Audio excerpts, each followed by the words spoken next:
The banquet hall of the Calip's sovereign vessel, HFY, was built for creatures who understood stillness. Every surface curved like the inside of a seashell. The lighting pulsed in slow, breathing rhythms that matched the Calip's resting heart rate. Crystal glasses lined the tables, and when touched, they sang, a single clean note that floated upward and dissolved against the vaulted ceiling like smoke. Sci-Fi Dara stood before a mirror in the dressing chamber and adjusted the collar of her bonded partner's formal coat. Eli Vaughn held still for her. He always held still for her, like a man who had made a private agreement with his own body to take up less room than it wanted. "You're pulling it too tight," he said. "You're breathing too much," she said. He smiled. It did something to his face that made him look like a different species, something warm-blooded and unhurried, like a dog asleep in a square of sunlight. She fixed the clasp. Her fingers were long, pale blue, faintly luminous. His neck was the width of her thigh.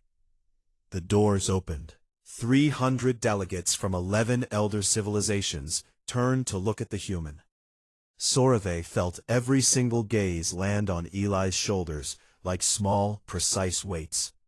The Vathari Concord had governed galactic law for 11,000 years, and their representatives sat at the center table with the posture of beings who had never once been startled by anything.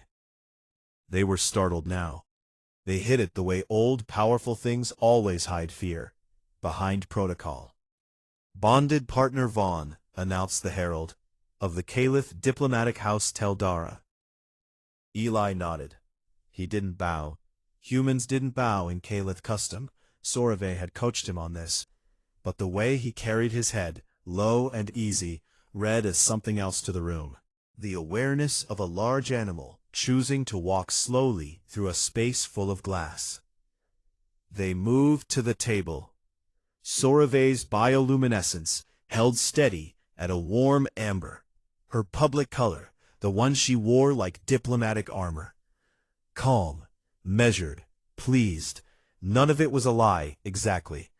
But it wasn't the whole frequency either. Eli pulled out her chair before sitting in his own, a human gesture. 3 Caliph attendants watched his hands as he did it, the way his fingers wrapped the chair back, the way the wood flexed slightly in his grip. One attendant looked away. The other 2 did not. Presiding architect, Molteris of the Vathari Concord, approached their table during the first interlude. He was ancient. His species communicated partly through subsonic vibration, and standing near him felt like standing near a concrete buried deep underground. Felt, but never heard. "Diplomat Teldara," he said. "You're bonded. A pleasure." He extended a forelimb. Eli took it. The shake was brief and firm, human standard. Eli released. Molteris did not immediately withdraw. Sci-Fi caught it. The faint tremor in the architect's secondary forelimb. The micro-adjustment of his biometric crest. He was reading Eli. Not through conversation, through touch. A scan dressed up in a handshake. She said nothing. Her light held amber. Within 4 minutes, she watched the data ripple outward through the delegation tables like a stone dropped into still water. A Rathani attaché leaned toward her colleague. A Dalchem observer adjusted his optical array and redirected it at Eli. 2 Vathari advisors exchanged a glyph pulse that Sci-Fi's training allowed her to partially translate. Confirm, confirm. Request secondary analysis. Bone density 4 times the galactic median for sentient bipeds. Muscle fiber composition consistent with apex predator morphology. Adrenal capacity beyond any previously recorded threshold for a sapient species. Numbers that didn't belong on someone who was currently trying to figure out which fork to use for the salad. Eli picked up the wrong one. He glanced at Sci-Fi. She tilted her chin a fraction to the left. Their signal. He switched forks. Nobody at the table breathed for a moment, and then everyone breathed at once, and the evening continued. Dalrik Vel Uan was seated 3 tables away. Sorave didn't look at him. She didn't need to. She could feel his light in her peripheral awareness, a cool, controlled silver. Watching. Dalrik had been her intended once, a political pairing, elegant, appropriate. He had the kind of mind that moved through problems the way water moves through stone. He would have been a fine match. He was not Eli. She had chosen Eli on a refueling station above the Korath expanse, in a commissary that smelled like engine coolant and overcooked grain. He'd been sitting alone, reading a paper book, actual cellulose, dog-eared and coffee-stained. And he'd looked up when she entered and said, "Fair warning, the soup here tastes like someone described soup to a machine that had never eaten." She'd sat down anyway. That was 2 years ago. Now he sat in a room full of gods, and tried not to hold his bread roll too hard. The roll cracked. It was a small sound, dry grain splitting under pressure. But in the acoustic design of the Eshovan's banquet hall, small sounds carried. The Dalchem delegate beside Eli paused mid-chew. His optical array rotated 40 degrees. He buttered the roll with a tiny knife that looked like a toy in his hand, and offered half to Sorave. She took it. Her bioluminescence flickered just once, just for a half-second, into a deep violet that had no translation in any galactic standard language. If anyone in the room had been calibrated to read Caliph chromatic registers at that depth, they would have flagged it. None were. The moment passed. Eli ate his bread. He complimented the Rethani delegate across the table on her ceremonial sash. He mispronounced 2 words in the compliment, and corrected himself with a grin that made the Rethani's neck frills flatten in an involuntary relaxation response. He asked the server if there was more of that purple stuff, meaning the Caliph fermented kelp wine, and said thank you in 3 languages, getting one of them roughly right. He was kind. That was the thing the room kept tripping over. Not gentle as a performance, not careful as a strategy. Kind the way a person is kind when they have never considered being otherwise, like it was the default setting, and everything else was the deviation. Sorave watched 11 civilizations try to fit that kindness into the same container as his biometric profile. She watched them fail. After the banquet, in the corridor back to their guest quarters, Eli loosened his collar and exhaled like a man surfacing from deep water. "That went okay, right?" he said. Sorave looked at him. His face was open, searching, wanting her answer the way a child wants to know if the drawing is good enough to go on the fridge. "It went well," she said. He nodded, relieved. His fingers closed around hers with a pressure so carefully modulated, it must have taken years of practice. Years of learning exactly how much of himself to offer, and how much to keep locked behind his ribs. They walked. Behind them, the Eshovan's banquet hall was still humming with subsonic conversation, delegates exchanging data, analysts running models, ancient civilizations trying to build a framework large enough to contain a man who cracked bread rolls too loud and said thank you in broken Rethani. Nate Colby showed up on Meridian Station with 2 bottles of bourbon, a deck of cards held together by a rubber band, and the particular energy of a man who had been alone on a freight hauler for 11 days and had forgotten how to regulate his volume. "Sora," he shouted from the doorway, arms wide, bottle in each hand like a man surrendering to joy. "You're glowing, literally. Is that a compliment? I'm making it a compliment." Sorave's bioluminescence shifted to a light, rippling gold, the Caliph equivalent of a laugh she was trying to keep dignified. "Nate, you smell like engine grease." "Thank you." Eli appeared behind her, and Nate dropped both bottles into one hand and hugged him with the other. The hug lasted 4 seconds too long, and neither of them acknowledged that. They settled into the apartment. It was a small place, human standard quarters with Caliph lighting modifications that made the walls pulse in slow tidal rhythms. Eli had built the dining table himself out of reclaimed station alloy. It was ugly in the way that only something made with real hands and wrong measurements can be ugly, which is to say, it was the best table on the station. Nate dealt the cards wrong 3 times. He talked while he dealt, about a cargo run to the Pellicor belt, about a docking clamp that almost took his starboard nacelle off, about a Rathani customs officer who had asked him if bourbon was a weapon. I said, technically yes, Nate said. She didn't laugh. Rathani never laugh. You ever notice that? 11,000 years of civilization, and nobody thought to invent a joke. They have jokes, Sorave said. You simply don't recognize the structure. The structure is wrong, Sora. A joke needs a setup, a turn, and a landing. What they do is more like a math problem that makes you feel slightly sad. That is also what your jokes do, she said. Eli grinned. The evening was warm and alive and smelled like bourbon and the particular ozone scent of Caliph bioluminescent skin. And for a while, it was easy to believe that this was all there was. 3 people who liked each other, playing cards badly in a small room at the edge of mapped space. Sorave's communicator chimed. Diplomatic channel. She excused herself and stepped into the bedroom, pulling the door shut behind her. The room changed. Not the lighting, not the temperature. Something in the air between the 2 men rearranged itself, the way furniture shifts in a house when the foundation settles. Nate's smile didn't fall. It just emptied out, like someone had poured the warmth out of it and left the shape. He looked at his cards. You tell her?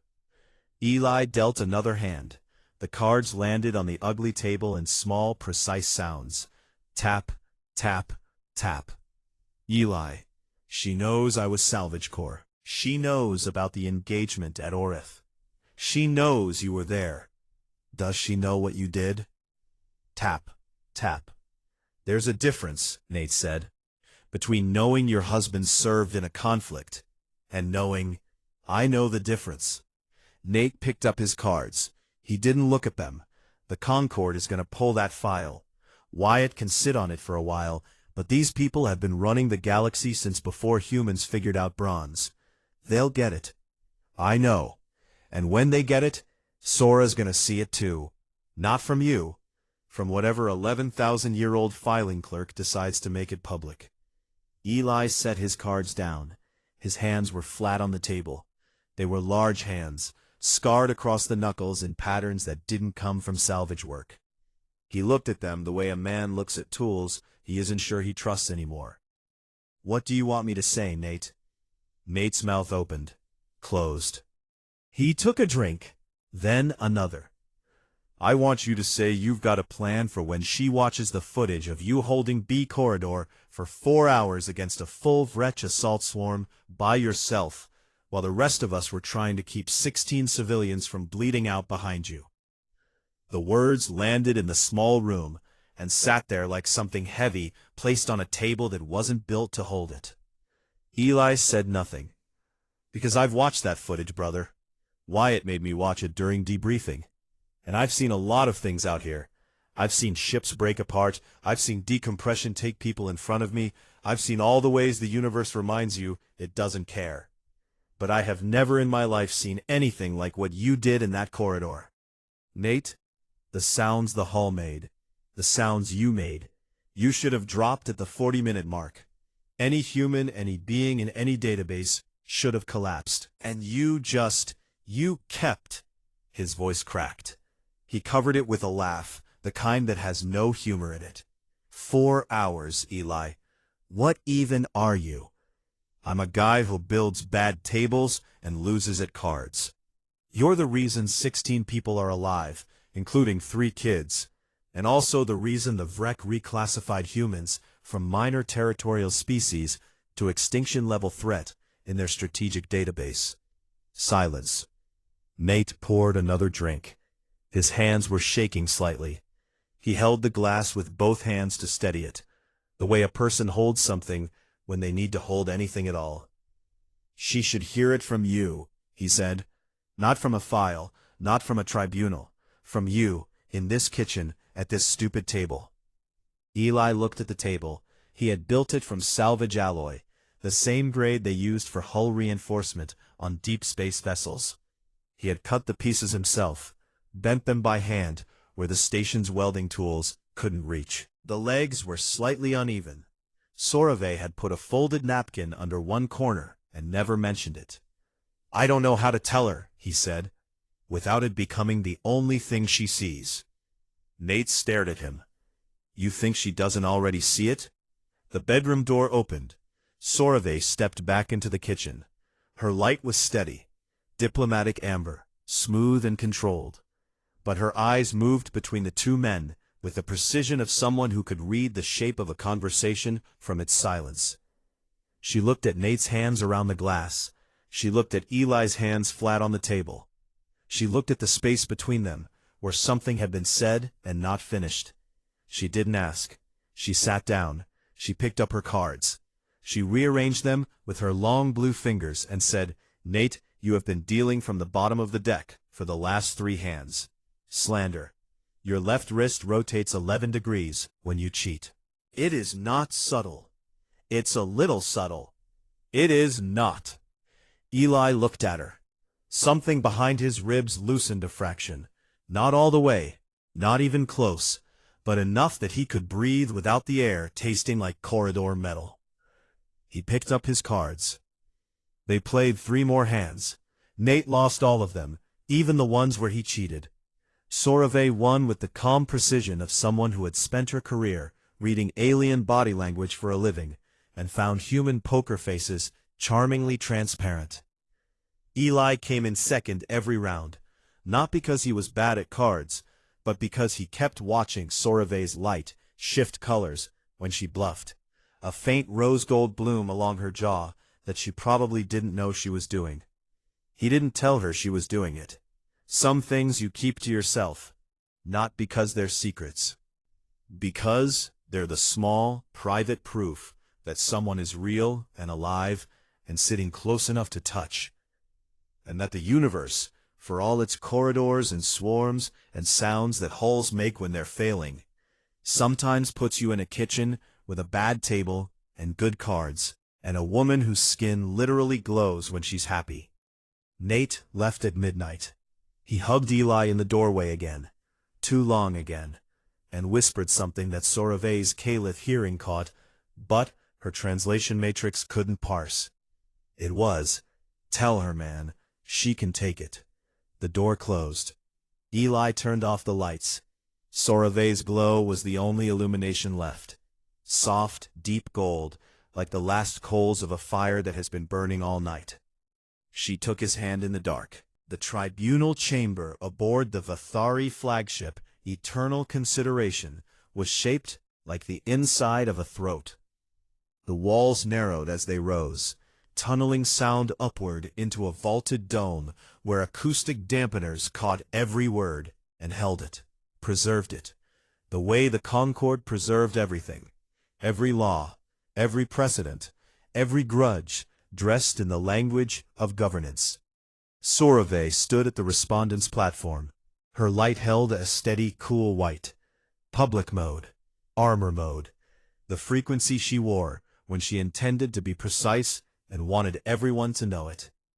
Across from her, seated in a crescent of elevated platforms, the Vathari Concord watched, with the patience of species who measured time in geological layers.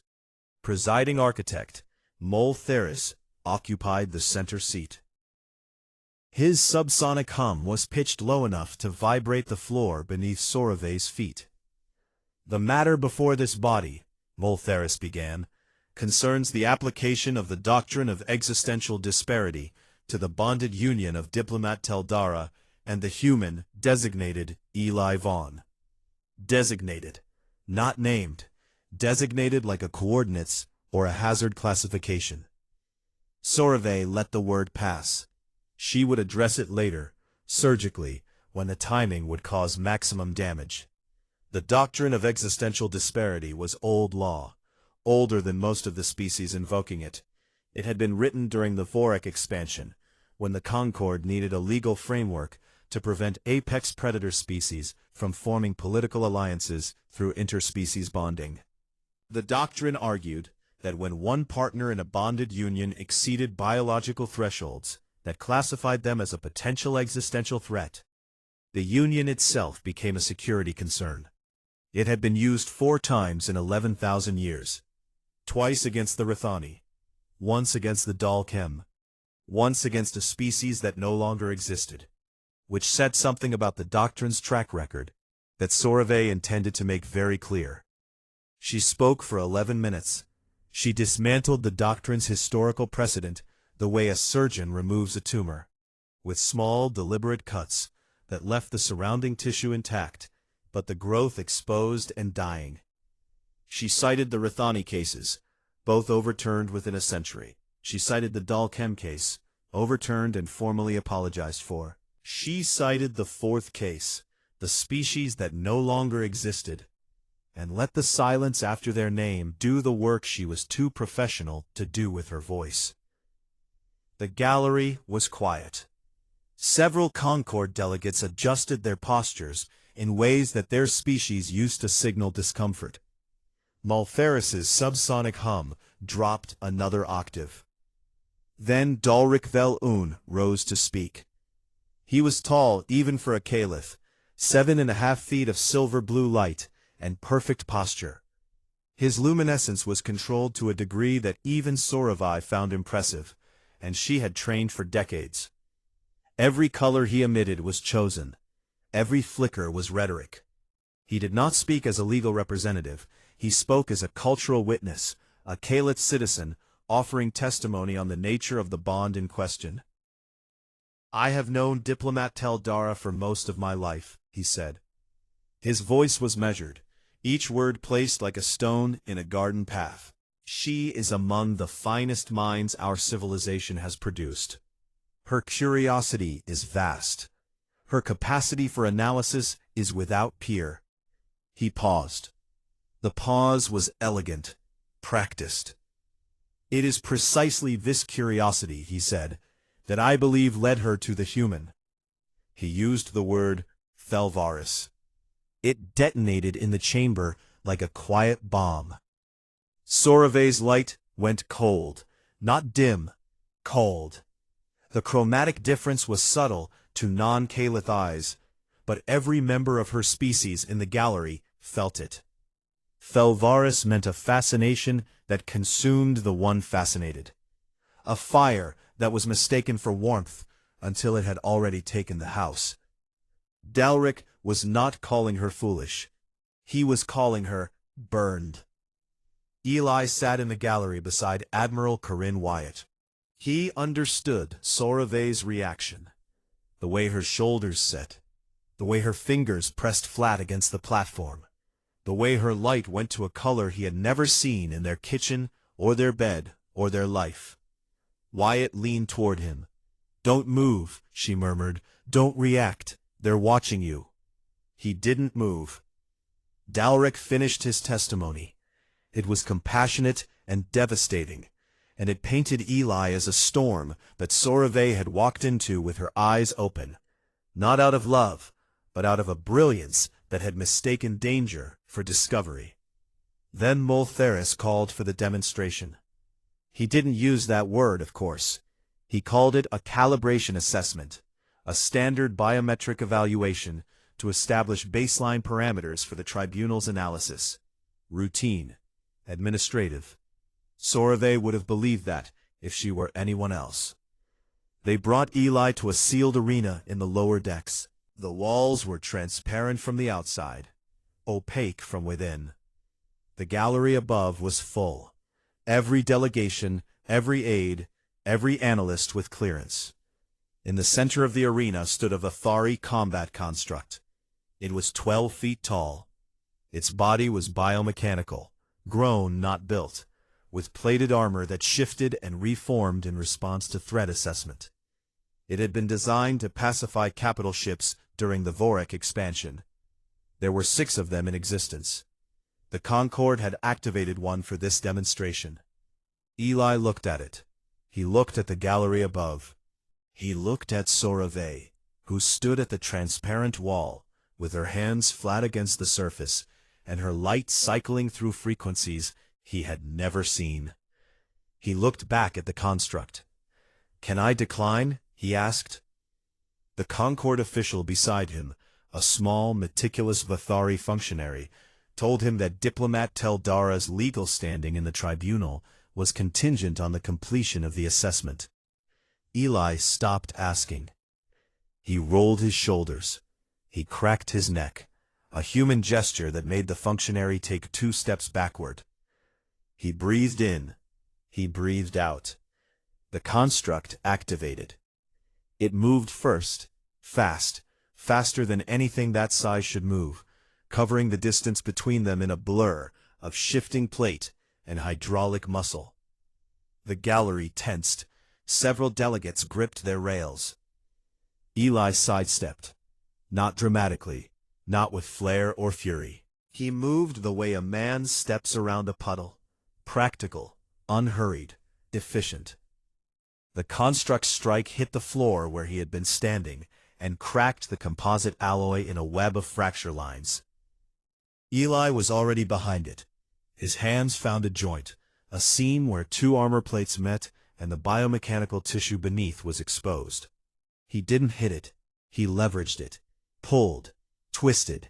The construct's left arm locked at a wrong angle, and Eli used the momentum to redirect the entire mass into the arena wall. The wall held. The construct recalibrated.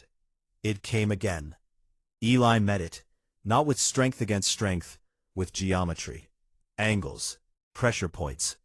He moved through the construct's attacks the way a mechanic moves through an engine, finding the systems, understanding the tolerances, applying force only where force would accomplish something. 60 seconds. Eli had found the stabilization tendon, a cable of biometallic fiber buried under 3 inches of armor, and severed it with a strike that used the edge of his hand like a chisel. 70 seconds. The construct compensated, rerouted power, shifted to upper body engagement. Its remaining arm came down like a piston. Eli caught it. The gallery went silent. Not quiet, silent. The absolute absence of sound that happens when 300 beings from 11 civilizations watch something their models cannot contain. He held the construct's arm. His feet were braced on the cracked floor. His muscles were visible through his shirt. Not bulging, not straining, just engaged, in a way that looked like the mechanical function of a species that had been built for exactly this, for holding things that should not be holdable. He pushed. The construct's shoulder joint failed with a sound like a ship hull breaching. 90 seconds. The construct stopped functioning. Eli stood in the center of the arena. He was breathing evenly. His heart rate, displayed on the gallery's biometric feeds, was elevated, but recovering. Recovering fast. Faster than any model predicted. The analysts watching the feeds began entering notes with the frantic energy of people who have just watched their entire framework become obsolete. The gallery didn't applaud. Applause would have required a framework for what they'd just witnessed, a category, a context, a place to put it. They had none. Several delegates had left their seats, drifting toward the back of the gallery in the old animal way that predates civilization and politics and reason. Distance from the thing that just happened. Dalric Veluun was still seated. His hands were wrapped around his rail. His light had gone to a color Sorave had never seen on him. Pale, washed, the Calith equivalent of a face gone white. Sorave walked onto the arena floor. The Concorde officials moved to stop her. She ignored them the way she had spent her career ignoring inconvenient protocol, completely and without acknowledgement. She crossed the cracked composite. She reached Eli. His knuckles were bleeding, split across the ridges where he had struck the construct's armor. His hands hung at his sides, open and loose, the way they always hung after he'd used them for something he didn't want to use them for. She took his hand. Her light wrapped around his bleeding fingers. Warm gold, deliberate, steady. Not a medical gesture, not a diplomatic gesture. A choice, made in full view of every camera, every delegate, every ancient civilization watching from their elevated seats. She held his hand, and her light said what her voice did not need to. This is what I chose. Watch closely. The gallery watched. They could not look away. The footage leaked on a Tuesday. By Wednesday, it was everywhere. Every galactic news feed, every diplomatic channel, every darknet archive where beings went to watch things they weren't supposed to watch. Someone inside the Concorde had fed it to the press. Not the tribunal footage, not the arena. The other file, the classified one. The one Admiral Wyatt had buried so deep it should have needed 3 security clearances and a dead man's key to reach. Oreth 7. Sorave found it the way everyone else found it, on a screen, without warning, between a trade report and a weather advisory for the Koreth expanse. The headline was clinical. Declassified combat record of human Eli Vaughn during Oreth 7 colonial defense engagement. Eli was asleep in the next room. He slept the way he did everything. Quietly, efficiently, taking up as little space as possible on his side of the bed, even though the bed was built for a Caliph frame, and he could have spread out like a starfish and still not reach the edges. She opened the file. The footage was from the station's internal security system. Fixed cameras, no audio for the first 40 minutes, then audio that she wished had stayed missing. The image quality was poor. The lighting was emergency red. None of that mattered. She watched a man she slept beside every night stand in a corridor no wider than their kitchen and refuse to fall down. The Vrek assault swarm hit the station at 0340 local time. They breached through the cargo bay and moved inward, fast, coordinated, the way a species that had evolved for pack hunting always moved. Eli was on salvage rotation. He shouldn't have been anywhere near B Corridor, but B Corridor was the last barrier between the breach sections and the civilian shelter where 16 people, including 4 children, were locked behind a blast door that was rated for decompression, not for a direct assault. He got there first. He sealed the corridor's forward access with a manual override that fused the door controls. Nothing was getting through that door without going through the corridor. Nothing was getting through the corridor without going through him. The first wave hit at the 9-minute mark. Sorave watched Eli meet it with a length of hull strut he'd torn from the wall. Torn, not cut. The metal sheared along its mounting bolts by a force the security footage's motion sensors couldn't properly track. He fought. The word felt inadequate. Fighting implied a contest, a back and forth, a possibility of outcome in either direction.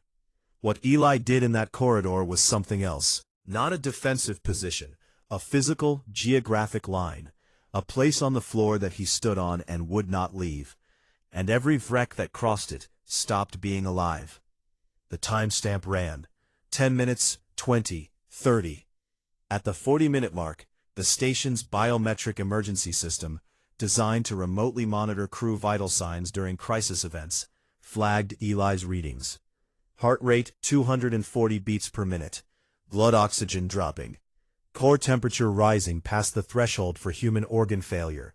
Lactic acid levels that should have locked his muscles into useless knots. He should have collapsed. Every medical model in the station's database, every biological reference for human physiology, every precedent from every conflict humans had ever been involved in, said his body should have shut down. The timestamp kept running. 1 hour, the second wave hit. Bigger, more coordinated. Eli was slower now. Sorave could see it in the footage. The fractional delay in his reactions.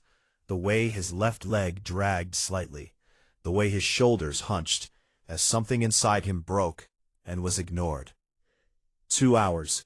He hadn't made a sound for the first 90 minutes. Now the audio caught something. A low, continuous noise that the system's classifier tagged as vocalization, human, unknown subtype. It wasn't screaming. It wasn't grunting. It was the sound a body makes when the person inside it has gone somewhere past pain, and past fear, and past everything that has a name. And all that's left is the mechanical, animal function of continuing. 3 hours. The hull strut broke. He used the pieces. When the pieces broke, he used his hands. The corridor walls were painted in a color that the security feed rendered as black, but that Sorovey's analytical mind knew was not black. 3 hours and 40 minutes. The fourth wave stopped coming. Not a retreat, a reassessment. They had classified the corridor as intraversible. Not blocked, not defended, intraversible. A word their species used for natural hazards. Geological formations, tectonic events. They classified a single human man as a geological event. 4 hours and 6 minutes after the first contact, a United Systems response team breached the station's outer hull and engaged the remaining Vrech forces. They found Eli standing in B corridor, standing, not sitting, not collapsed, not braced against a wall, standing in the middle of a corridor that no longer looked like a corridor, holding a piece of broken hull strut in his right hand, and nothing in his left, because 3 of his fingers on that hand were broken, and the hand couldn't close anymore. The response team's point officer, a combat veteran with 14 years of service, looked at the corridor, looked at Eli, and requested immediate psychological support for his own team. Behind the blast door, 16 civilians were alive. 3 of them were children under the age of 10. They were scared and dehydrated, and one of them had a broken arm from the initial station impact. All of them were alive. Sorovey stopped the footage. She sat in their kitchen.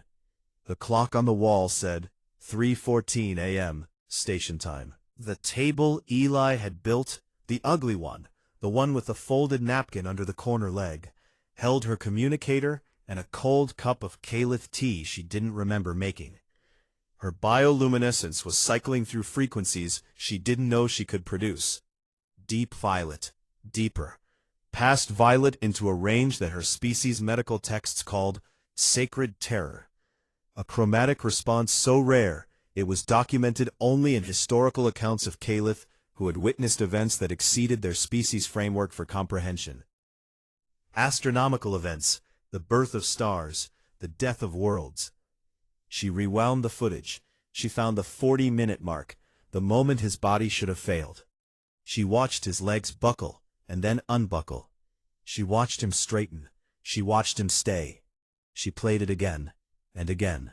She was still sitting there when Eli found her. He came out of the bedroom the way he always did, barefoot, hair flattened on one side, squinting in the kitchen light, like a man who had been dreaming about something simple and pleasant, and was not entirely ready to let it go. He saw the screen. He saw himself on it, a younger version, thinner, covered in things he didn't let himself remember. He saw Sorovey's light. He turned the screen off. Neither spoke. He moved to the counter, filled the kettle. The sound of water hitting metal was the only noise in the apartment for a long time. He made coffee, human coffee, the kind that smelled like burnt earth and tasted like a decision to keep going. He set a mug in front of her.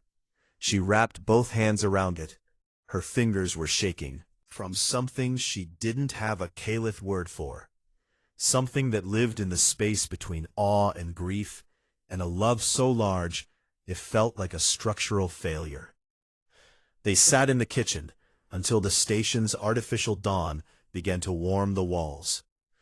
Dulrich contacted her that afternoon. Private channel. No political frequency. He spoke in the old dialect, the one they had used as children, before diplomacy and protocol and the careful architecture of public language. He didn't gloat. He didn't press. His voice was stripped of everything except the sound of a man who had once loved someone and was watching her hold hands with a thing his civilization had no classification for. "What you are bonded to," he said, "does not have a name in our language, Sorave." She said nothing. "I am not speaking of danger. I am speaking of category. Our poets have written of strength. Our historians have catalogued power. What he did in that corridor is neither. It is a different thing, a thing we have no framework to contain." His light, even through the screen, was the color of grief. "I loved you," he said. "I say this not as a claim, but as a context. I loved you, and I am watching you hold the hand of something my entire species would have written as a warning tale. And I cannot tell if you are the bravest person I have ever known, or the most lost." She closed the channel. Nate arrived 2 hours later, unannounced, smelling like freight corridors and bourbon. He was not sober. He was not trying to be. He sat at the ugly table across from Sorave and told her about Orith 7. Not the footage version. The version that lived inside the two men who had been there. "He held that corridor because the math was simple," Nate said. His eyes were wet. He didn't wipe them. 16 people behind him. A door that wouldn't hold. And something in human wiring. I don't know what to call it, Sora. I don't think anyone knows what to call it. Something that just doesn't allow you to walk away when the math is that simple. Not won't, doesn't. Like gravity. Like a law of physics that only applies to us. He laughed. It was not a laugh. "The dumbest, most beautiful thing in the whole stupid galaxy," he said. "That's what we are. That's what he is. Too stubborn to die, when dying makes more sense than anything." Sorave's light stabilized. Warm gold, steady. The frequency of a woman who had just watched the worst thing she'd ever seen, and come out the other side, holding a mug of human coffee at a crooked table. "Stay for dinner," she said. Nate stayed for dinner. The tribunal gallery was full for the final session. Every seat occupied. Every species with representation on the Vihari Concord had sent their senior delegates, their analysts, their archivists, beings whose purpose was to witness and preserve, to make sure that whatever was said in this chamber would be carved into the permanent record of galactic governance. Admiral Corinne Wyatt sat in the human delegations row, with her jaw set so tight the muscles in her neck were visible. She had not slept in 2 days. She had spent those 2 days on secure channels with every intelligence contact she had, trying to find who had leaked the Orith 7 file. She had not found them. She had found something worse. The leak had not come from one source. It had come from several. The file had been released simultaneously across multiple Concord information networks, which meant it was not a leak at all. Someone in the Concord's upper structure had decided the galaxy should see what Eli Vaughn was. Wyatt sat with that knowledge in her chest, like a piece of shrapnel she couldn't reach. Eli sat beside her. He was wearing the same formal coat Sorave had adjusted before the banquet, the one with the clasp she always pulled too tight. His hands were in his lap. The knuckles had healed from the arena, but the skin was still new and pink, and he kept running his thumb across the ridges, like a man reading Braille he couldn't quite translate. Presiding Architect Multheris called the chamber to order. His subsonic hum filled the room like a tide coming in, slow, heavy, patient. He summarized the proceedings. He referenced the doctrine of existential disparity. He referenced, without naming it directly, the combat record that had by now been viewed by an estimated 4 billion beings across mapped space. Then he called Sorave Teldara for her final statement. She rose from the respondent's platform. Her bioluminescence was steady. Not amber, not white, not any of the public frequencies she had worn throughout these proceedings. She was glowing a soft, deep gold, the color she wore at home. The color Eli saw when she laughed at something he said, or when she was reading in bed and found a passage that pleased her, or when she woke in the morning and reached for him before she was fully conscious. She had chosen to stand before 11 civilizations, wearing the color of her private life. She did not bring notes, she did not bring data, she did not reference legal precedent. "I will tell you a story," she said. "It is short. It is the only argument I have left, and it is the only one that matters." The gallery settled. 300 beings leaned forward by fractions. The first night Eli moved into my quarters aboard the diplomatic frigate, he could not sleep. Human circadian rhythms do not align with Kalith lighting cycles. The room was too dim for him. The pulse frequency was wrong. His body did not know where it was. She paused. Not for effect, for accuracy. She was remembering. He did not wake me. He did not adjust the lights.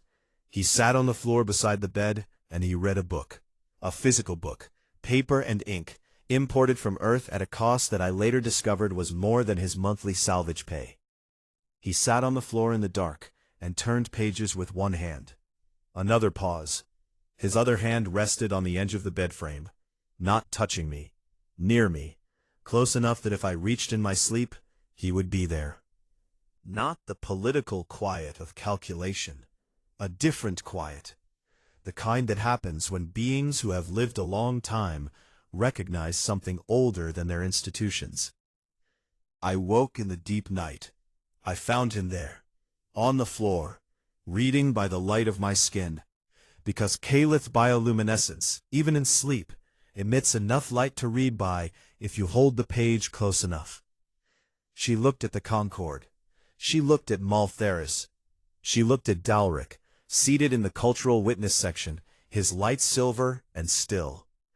"The hand that held that book," she said, "is the same hand that held B Corridor on Orit 7 for 4 hours."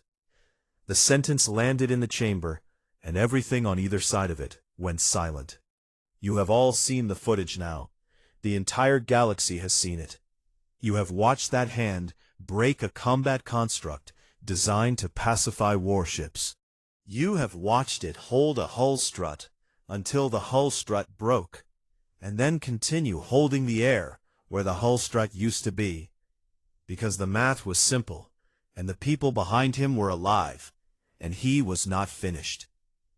Her voice was even. Her light was gold. I have also watched that footage.